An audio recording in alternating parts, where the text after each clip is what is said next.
सुबह सपा के राष्ट्रीय अध्यक्ष ओम प्रकाश राजभर के बीजेपी के साथ जाने की अटकलों के बीच फिर डिप्टी सीएम ब्रजेश पाठक से मुलाकात की। माना जा रहा है कि डिप्टी सीएम ब्रजेश पाठक के जरिए ही ओम प्रकाश राजभर बीजेपी नेतृत्व तक अपनी बात पहुंचा रहे हैं। वहीं राजभर ने मुलाकात को सामान्य बताया और क्षेत्रीय समस्याओं के निराकरण के लिए मुलाकात की बात कही।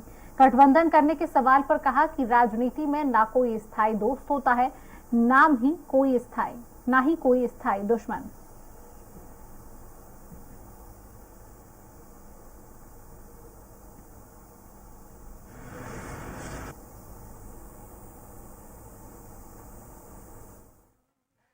एक बड़ी चर्चा लगातार आम हो गई है कि उत्तर प्रदेश में राजनीतिक बदलाव देखने के लिए मिल सकता है और इस राजनीतिक बदलाव की धुरी बनेंगे सुबह सपा अध्यक्ष ओम प्रकाश राजभर। ये चर्चा कितना सही है और क्या ये कयास कितने पुष्ट है, अब खुद ही उनसे बात करेंगे।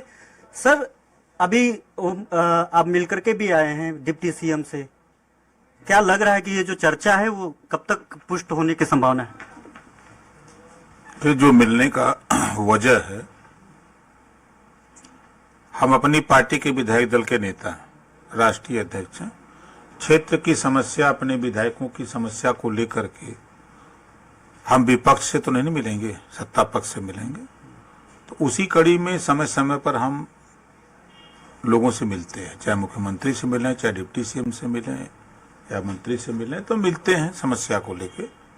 उसका आप चाहे पॉलिटिकल माइलेज निकालें लोग, चाहे जो भी करें, वो अपना अपना अलग बात है।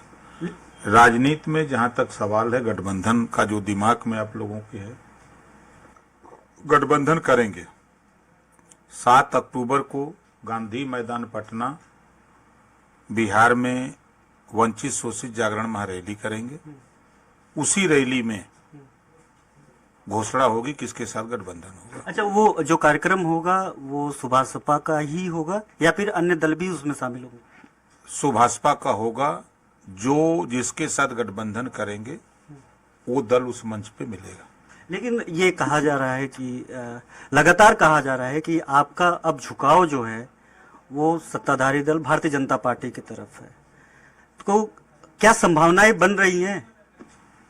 देखिए, जब मैं सपा के साथ था तब भी यही चर्चा थी, यहाँ है तो वही चर्चा है। सवाल इस बात का है कि अभी शीर्ष नेतृत्व से कोई बात ही नहीं है, हम कैसे कह दें?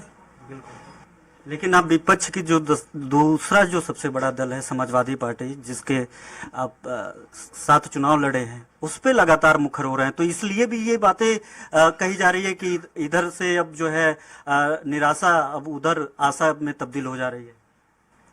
महबूबा मुफ्ती और भारतीय जनता पार्टी समझौते हुए ना, यूपी में सपा बसपा गठबंधन हुआ था ना, 2 जून की घटना के बाद उम्मीद थी कि दोनों एक होंगे। राजनीति में देखिए, ना कोई किसी का दोस्त है ना दुश्मन है। बातें जो हम कहते हैं, उनके कार्यकाल में जो चीजें हुई उस बात को हम कहते हैं। सारे विपक्षी दल इसी की बात कर रहे हैं। सारे विपक्षी दल कह रहे हैं जातिगत जनगणना होना चाहिए, बातें चले जाते हैं उनके साथ, तो फिर ये क्लैश करेगा। इस क्लैश को कैसे रोकेंगे? विधानसभा में आपने देखा जब ये मुद्दा उठा तो अपना दल यस, जो भारतीय जनता पार्टी के साथ है, उन्होंने समर्थन किया। निषाद पार्टी जो भाजपा के साथ है, उन्होंने कहा कि नहीं, हम इसके पक्षधर हैं। हमने भी कहा, अखिलेश जी ने भी कहा। तो जो पार्टियों के मुद्दे हैं वो तो उन पार्टियों के मुद्दे हैं, उन नेताओं के मुद्दे हैं। गठबंधन में कुछ चीजें आगे पीछे होकर के हुई हैं, लेकिन उस मुद्दे से कोई हटा नहीं है। यूसीसी को लेकर के पार्टी का क्या स्टैंड है? पार्टी यूसीसी के पक्ष में है। जो आदिवासियों के लिए अलग कानून है, उनके लिए अलग अलग, धर्मों के लिए अलग अलग कानून है। तो जो धर्मों के धर्माचार्य हैं, धर्मगुरु हैं, आदिवासियों के जो रहनुमाई करने वाले लोग हैं, नेतृत्व करने वाले लोग हैं, इन लोगों को बैठा करके सरकार को चाहिए कि बात करके काम को आगे बढ़ावे। संविधान में बाबा साहब डॉक्टर अम्बेडकर जी ने व्यवस्था दिया है, अनुच्छेद 44 में समान नागरिकता के। यूसीसी लागू होने पर महिलाओं का सबसे बड़ा फायदा होने वाला है। अलग अलग धर्मों में महिलाओं के लिए अलग अलग कानून है, तो एक रूपता हो जाएगी। हम उसके पक्षधर हैं। बहुत शुक्रिया बात करने के लिए। आप थे ओम प्रकाश राजभर जी, जो साफ तौर पे कह रहे हैं कि राजनीति में ना कोई अस्थाई दोस्त होता है ना कोई अस्थाई दुश्मन। ऐसे में जो हमारे पार्टी के लिए, हमारे पार्टी के विचारों के लिए जो सबसे मुफीद होगा उसके साथ हम गठबंधन करेंगे और गठबंधन जरूर करेंगे। कैमरामैन समर के साथ घनश्याम निशान चौरसिया, स्वराज एक्सप्रेस न्यूज, लखनऊ। वक्त